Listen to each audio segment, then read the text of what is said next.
Okay guys. Kapoy gid siya guys. Yung lakad ko hanggang baba. 11:30 PM. Hanggang gabi pa pala to dito. Kasi may hanggang gabi pa siya oh. Ay, 2 PM. Hanggang 11. Meron ba dito hanggang 11 PM? Ayos tagal na. Akit mo rin sa taas. Dito sarado na, wala na. So, hindi. Bye. Dito ngit-ngit na dito banda dapit.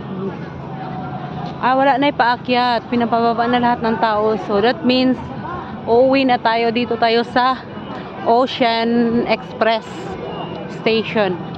Ano to? Pauwi na. Pa-exit. Wala nang mag-i-entrance paakyat. So, let's go.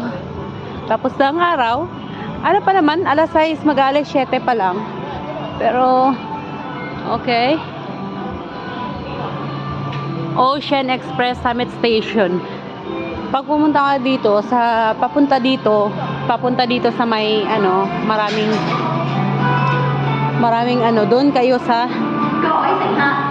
cable car. Tapos pag pauwi, sarado na kasi ang cable car pag alas 6 or alas 7. Sarado na siya. So dito ka sa Ocean Express Station sasakay pa balik doon sa station. So, di ba?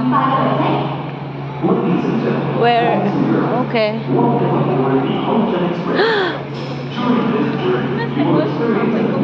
Marami pa akong, alam mo, sa isang araw, kailangan mabilisan talaga yung mo dito, galaw kasi. Dito ka kasi mapapatay sa oras eh. Kung kasi ngayon, naka kasi ako ngayon eh. So, let's see. Dito tayo, wala masyadong tao.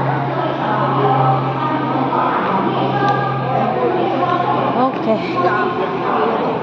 Please wait behind the yellow line. Pinagtripan. So, yan na. Waiting tayo. Ganito yun, no? Ito yung station dito sa Ocean Park. Kumbaga, parang train nila. Kasi, di ba pinapakita ko ito dati kaninang umaga. Doon sabi ko yung Ocean Express, yung parang ito train shop. Pwede din ito pag pumunta ka dito, itong sakyan or ang cable car. Kaso alam ko na maganda doon sa cable car sa umaga. Kasi pag maubos yung oras mo dito sa gabi, pag inuna mong dito ka sumakay, hindi ka makakasakay ng cable car. So, ang gawin mo, mauna ka, ang transportation mo papunta mula doon sa entrance, papunta dito sa kabilang bundok. Kasi magkabila ang bundok to eh. Ang sakyan mo is cable car, tapos pag pauwi, ngayon alas 7 na, ito, no choice ka na kasi doon sa cable car, hindi na siya nag-ooperate pag gabi kasi madilim. Mahulog mo dito, magilid-gilid, makakita ninyo, kay ngit-ngit kayo dito dapita dahil wala sila suga, wala access sa may mga suga man dito, hindi kita, tsaka hindi nila ma-trace yung cable car. So dito tayo sa express na train. Ewan ko kung may pinapapunta pa sila dito. Meron pa kasi bumukas dun sa kabila. So ito, yung ba na ilingkuranan. So dito, no choice. Okay. Yate na nakatapat pa kung may kuan, may gamay. Diba? Kasi ito yung may upuan naman pala dito. Baka hindi sila nakupo. Kasi katawa dito ang tao dyan. Ayaw na lang umupo. Hindi umupo tayo. Ano rin siya ba eh? Tapos okay, see you later. Pag nandun na kami, pag i-exit na naman ako doon sa my main entrance. Okay. So, labas na kami mga bayot. Ay, ang cute ng bata. Kasi ang daming tao. Andito na yung entrance, boy. Ito yung train nila. Ang cute ng train nila. Tapos babalik na naman yan siya para kukuha ng tao doon.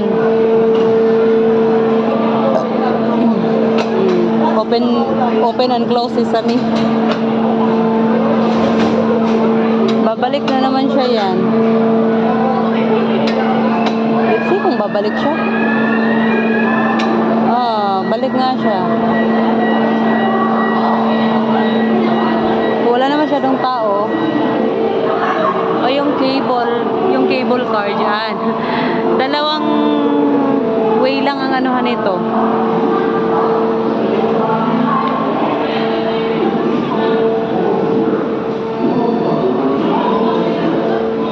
Balik na siya.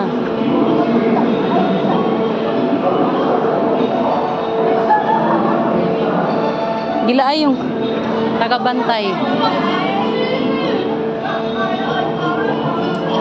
Oh, see? Dito ako kanina.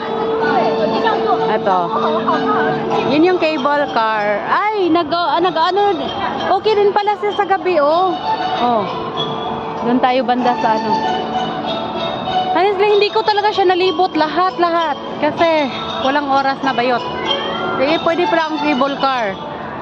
Pwede din ito. Yung Ocean Express. So, okay na tayo mga yot. Saan ba papunta ang mga tao? Try natin doon sa... Bakit doon papunta ang mga tao? Pa-exit ba ito? So, ito yun, oh. Ocean Express Waterfront Station. Kung mupunta ka sa kabilang ibayo ng bundok, pwede kang sumakay ito. Dalhin ka doon sa ibang mga rides. Tapos, kung gusto mo rin ng cable car ito, doon ka. 'Di ba? Ang entrance, galing ka dito, entrance. Tapos papunta ka dito. Dito may lusutan dito, then diretso yan. Iikot yan doon hanggang doon. Tapos doon nakapila hanggang doon. Yun sa kaya niya. Ganun lang kadali. So let's see kung anong meron dito. Bakit ang mga tao doon napunta. Pero tignan natin doon banda during night time. Tignan natin during night time. Hindi, kanina mostly alas 5, alas 4 dito may show dito, yung parang eagle, mga panda. Tingin ko talaga may matatanggal na naman sa kuko ko ngayon, mas madilim na siya yot. Hindi na siya madag. Di na siya madag rituki. Kay ngit-ngit na gyud siya. Tapos medyo chilly na, malamig-lamig. Wala lang kay chill rata karon. Nothing to worry kung malate o hindi. Basta sabi ni Amo, it's okay malate ako. Maaga pa naman, alas 7 pa lang yata, alas 6.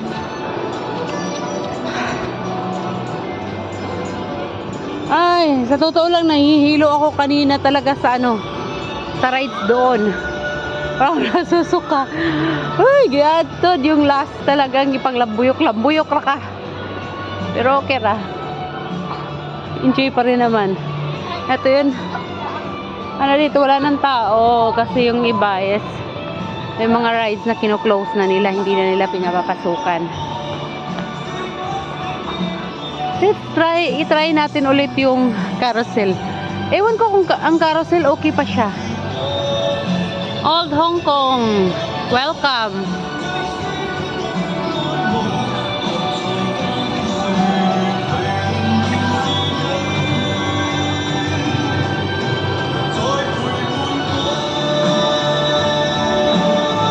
Old telephone boat.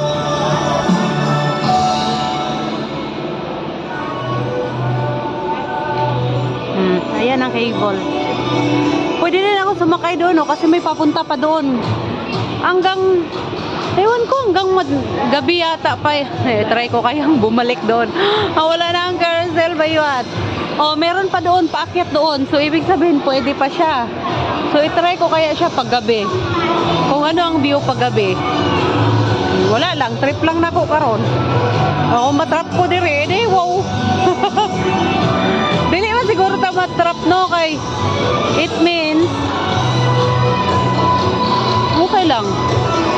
Siguro okay lang siguro. Wala na. Pero parang close na, nandun no? Close na yata yung street nila doon.